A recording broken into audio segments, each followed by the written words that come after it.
Hello and welcome. I'm so excited to share with you my updated homeopathic first aid kit. Now, I started selling homeopathic first aid kits 12 years ago. So, when I first graduated as a homeopath, hubby and I were recently married, and we did what a lot of Aussies do, and we moved overseas for a couple of years and we're living in London. And it was really interesting because although I started practicing my naturopathy, nutrition, and herbal medicine modalities, I I didn't love homeopathy when I first graduated.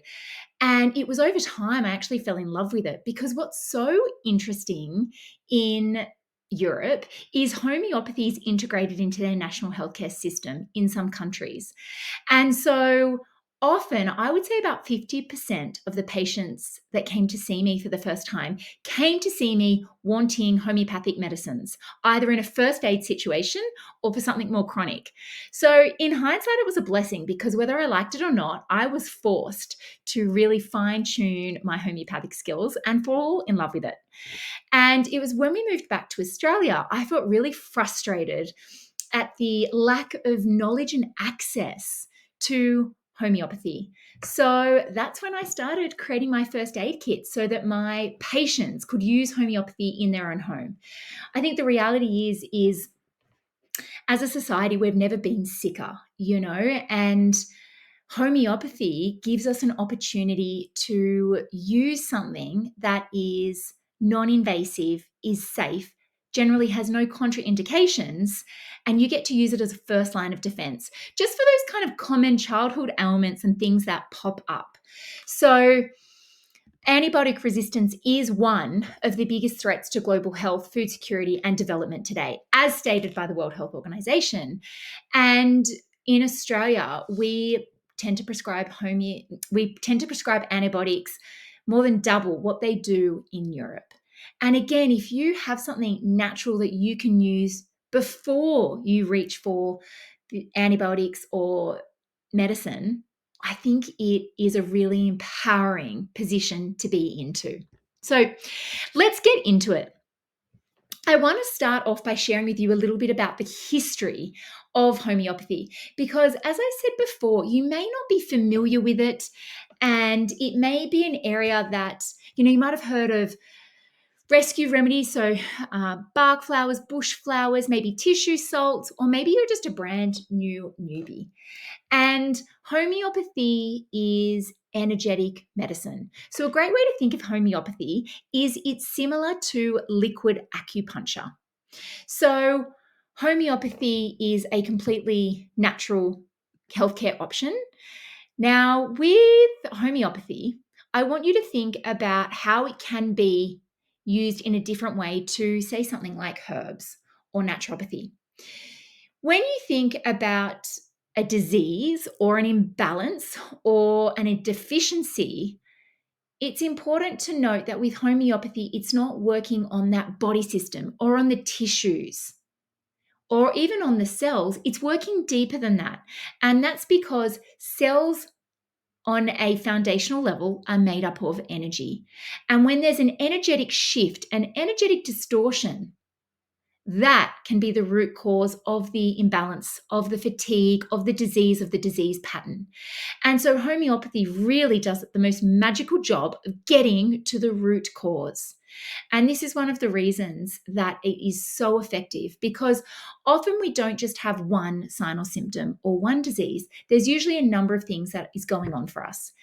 And it's not uncommon for emotional or mental challenges or issues to manifest on a physical level. So when it comes to homeopathy, we're often using a homeopathic medicine, which comes from nature, and we're harnessing that to help it recalibrate our vital force. And our vital force is the body's innate ability to heal. And the human body is clever. And so I often say, your body knows how to heal, but homeopathy can remind it. Now, I just want to go back a step and talk about the history of homeopathy before we talk about how you can use it and bring it into your everyday life. Because if you just close your eyes and imagine Australia 100 years ago, just over, there were homeopathic hospitals all over the country. in the 1900s. So the first homeopathic hospital was in 1876. And since then, it's been renamed to Prince Henry. Then there was the homeopathic hospital in Sydney. Now, they continued to have homeopathic hospitals across major cities, and they really were thriving with treating patients with both acute and chronic complaints. And these hospitals were thriving 50, 60 years until the orthodox medical facilities. Now, it's important to note that life-saving medicine did come onto the scene, and there was a real opposition with the homeopathy care and the homeopathic hospitals.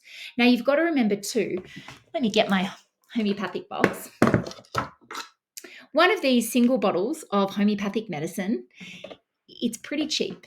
It's about $25, and that's going to last you for a couple of years. And so when it comes to the world of homeopathy, I mean, there really isn't a great profit margin. And so homeopathic care and homeopathic hospitals started to fizzle out. And it's really interesting because in the rest of the world, homeopathy is still thriving, and Australia will catch up. Homeopathy is rated the second largest form of healthcare in the world.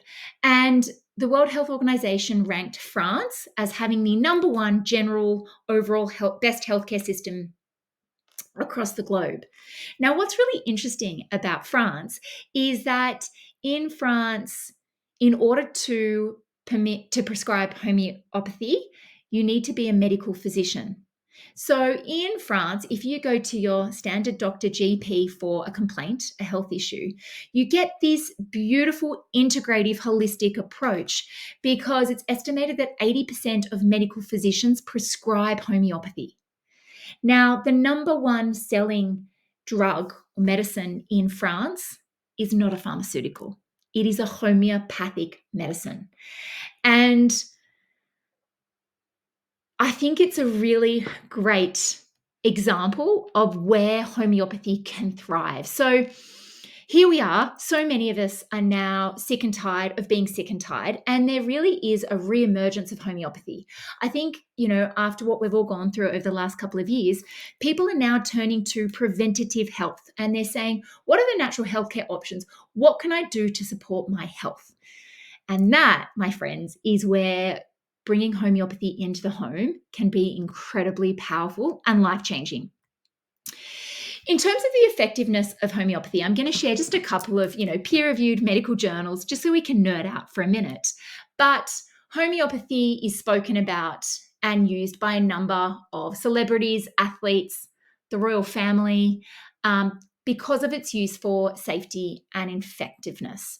So when we talk about the effectiveness of homeopathy, as I said, let's get into a couple of examples.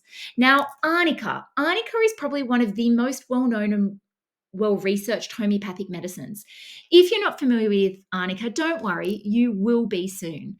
But a study from the National Library of Medicine found that arnica is in equal effectiveness to conventional non-steroidal anti-inflammatory drugs in the treatment of post-op pain, swelling, and functional limitations. So arnica is my number one go-to homeopathic medicine for any soft tissue damage. So it is fantastic to use to help manage pain and swelling after an operation. So after dental work, after birth. I'm a mum to 5 kiddos that are aged 9 and under. I had to think about that for way too long. But as you can imagine, for me, most days I have someone that has a bump, a cut, a graze, a bruise, something going on where we rely on arnica to help speed up that soft tissue injury in terms of healing, reducing the pain, and reducing often the bruising is a really big one that we use arnica for. Another study from PubMed. So PubMed is the biggest peer-reviewed online medical journal site that you can access for free. And this study stated that it was found that regardless of the diagnosis, the frequency of RTI episodes was always longer in patients treated with a NES barb. The study suggests that the treatment of a NES, it could be helpful in preventing RTIs and improving the health status of patients who suffer from respiratory diseases. So let me break that one down for you. What that's saying is a homeopathic medicine, an asbab, is useful to use for respiratory issues from a preventative model. And so, again, this is why homeopathy can really shine, because it can be used for prevention and for an acute first aid situation. Going back to that example of arnica, I love arnica also as a preventative remedy for jet lag. And here's my book. When you receive your first aid kit, you will also receive a booklet, both an ebook and I'm an old school girl. I like to have a physical book. And when you actually turn in your book to the area on jet lag and travel, over here, it actually states that arnica can be used to prevent jet lag. So what I often recommend with arnica, and what is recommended in your guidebook, is that you can take a dose of arnica before a flight, take a dose every 4 hours during the flight, and a dose after the flight. And that can reduce physical tiredness and jet lag. When you think about jet lag is essentially what can occur from flying when you're crossing time zones and your circadian rhythm, your internal body clock gets messed up. And not only do you have like dodgy sleep and disturbed sleep, but a big one is that absolute physical fatigue where it feels like you've just run a marathon. So again, you can use arnica as a preventative. Now, when it comes to getting to know your homeopathic medicines and which remedy to reach for, I'm going to walk you through that now. Keep in mind that with homeopathy, it is using nature. And what we're trying to do is we're trying to restore our health. So I won't go into each single remedy too deeply because you've got your ebook that is sent to you and you get your guidebook as soon as you purchase and receive your homeopathic kit. But it's important to note that homeopathy is based on what we call the law of similars. Now, essentially, what that means is often in nature, a substance that is capable of causing can be capable of curing. And a handy example here is coffee. And I'm a coffee lover, so I'm not here to bag coffee. But what does coffee do when you drink it? Well, for most people, it can cause the feelings of alertness, of focus. And coffee is a stimulant. So that's why we kind of get that, slight mental energy and kickstart. However, if someone overdoes coffee or they're very sensitive to coffee, coffee can send them into a place of overstimulation where they feel kind of jittery, maybe a little anxious, and they can have issues falling asleep at night. So, a very popular homeopathic medicine for sleep issues and insomnia is coffea. Now, coffea comes from coffee itself. It's potentized, so it's in a micro dose and it's succussed. So, it's in this micro dose. And what that does is that is enough to help balance those coffee-like symptoms to help restore the body. So I hope that example makes sense. Another example of the law of similars, if you just think about nature, or some things that I used. Okay, Ritalin. Let's talk about Ritalin. So Ritalin is a common medication used for hyperactivity. Now, for someone that's fairly regulated and stable, if they take Ritalin, it can cause hyperactivity. But if you have a child or adult that's hyperactive, Ritalin can calm them. So, a substance that is capable of causing can be capable of curing. And this is where homeopathy is just kind of, I'm going to say it's a bit bizarre and weird and beautifully unique, because I can have 10 people in front of me that all show signs and symptoms of hay fever, but I can prescribe 10 different homeopathic medicines. And that's because I am matching the homeopathic medicine to suit that individual and their expression, their body's expression of hay fever. So you can compare that example to an antihistamine. 10 people walk into the chemist looking for an antihistamine, looking for a hay fever solution, and they'll be given an antihistamine. So with homeopathy, you've got 20 homeopathic medicines in your kit. There isn't one remedy specifically for headaches or for sleep issues. So your job as the home prescriber is to pick the remedy that matches yourself or your child in terms of the whole symptom picture. So we call this the totality of symptoms. So you're trying to pick a homeopathic medicine that matches the physical and the emotional, mental health signs or symptoms. And as I said, you've got a book to help guide you. So as I said, let's go with that sleep example. Let's say you are experiencing sleep issues. You turn to page 18, which walks you through the top remedies for sleep issues. And you pick the best remedy that matches your unique symptom picture. Now, what is the dosage and how do you use your homeopathic medicines? Homeopathy is unlike your typical pharmaceutical medicines. You use the same dose. It's standard dosing for newborns, for children, for elderly, for those that are vulnerable. And the standard dose is 2 drops. 2 drops of your selected remedy added into a bottle of water or a glass of water is a dose. So what you do, let's say I had sleep issues, and for me, my biggest issue was anxiety. I'm feeling quite anxious at night, a little bit jittery. I might reach for aconite. Aconite is a really fabulous homeopathic medicine that's involved in that. And what I would do is you just crack open the lid and you add 2 drops of your chosen remedy, 2 drops to a glass of water, or my favorite is to a bottle of water, 500 ml bottle of water. Pop the lid on that bottle and give it a shake. If you're using a glass, give it a stir with a stainless steel spoon. But when you shake that water, you are medicating that water. And then each sip you have from that water bottle is 1 dose. And you can have numerous doses. I would usually say you want to have up to 3 doses. And if there's been no change, if there's been no improvement in that symptom, you may want to go back and relook at using your guidebook, relook at another homeopathic medicine that might be a better fit. Normally, you should start to see some level of improvement. So if it's teething pain or fever or sleep issues or something like that, you want to see a change within 3 doses.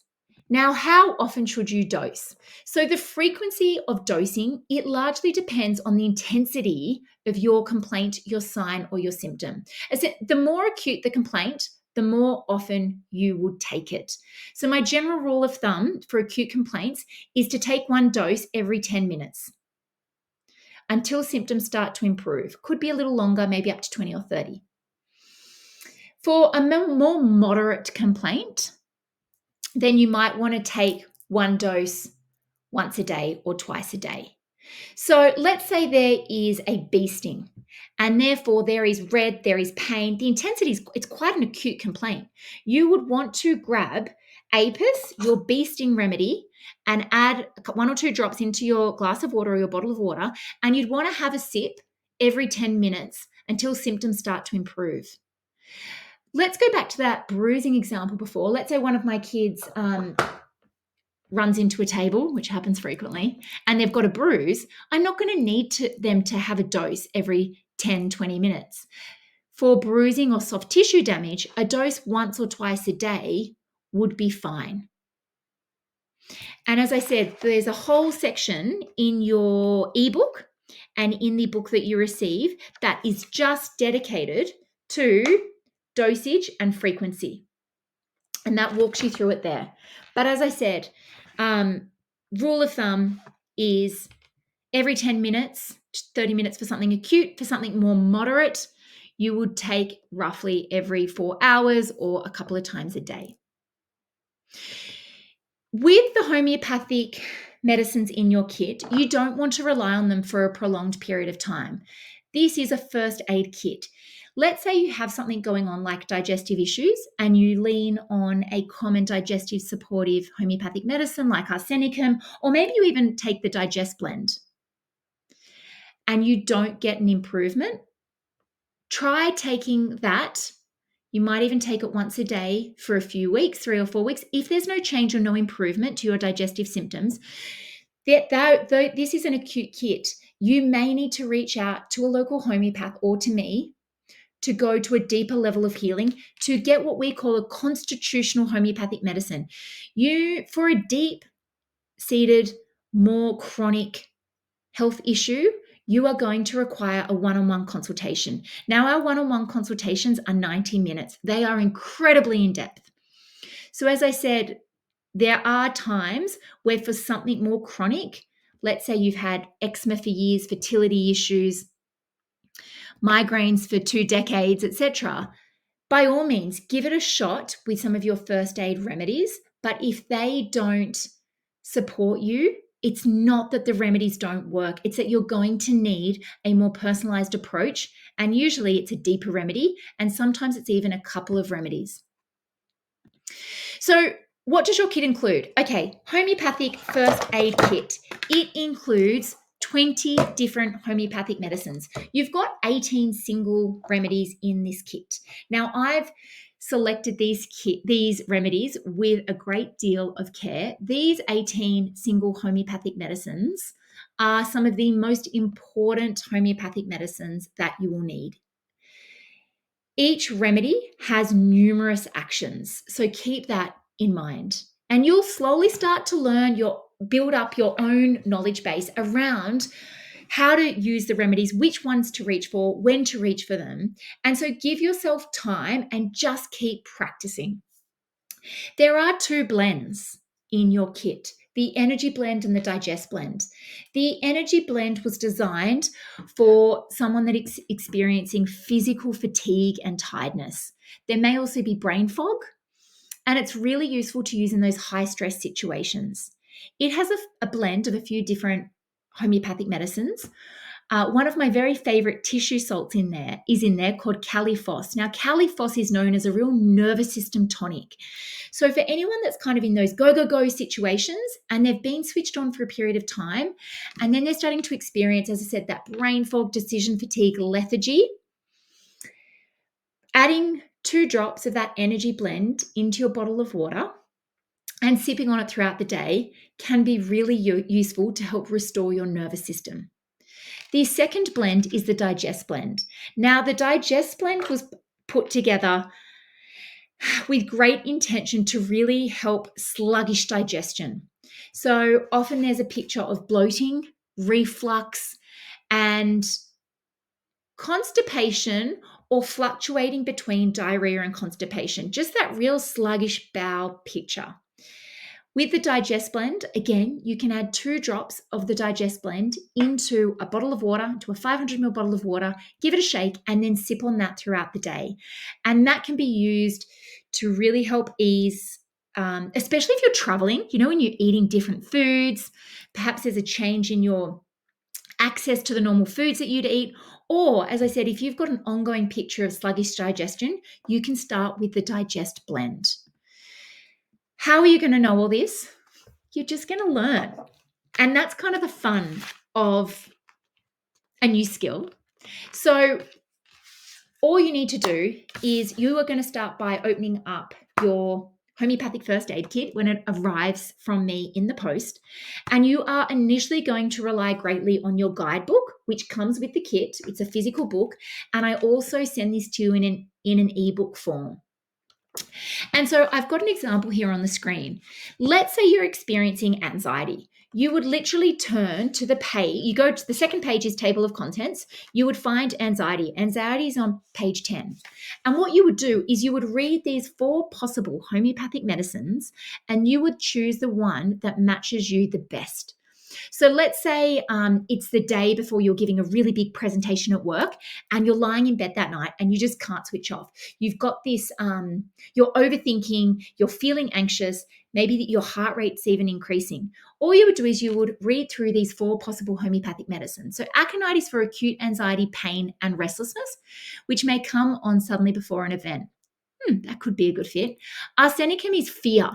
It's more of the worry wart. So it's fearful, worried, and relentless, can become fearful of being left alone or quite fearful of health, death, the big things. That's not such a fit with that example. Gelsemium is when you're anxious around anticipation.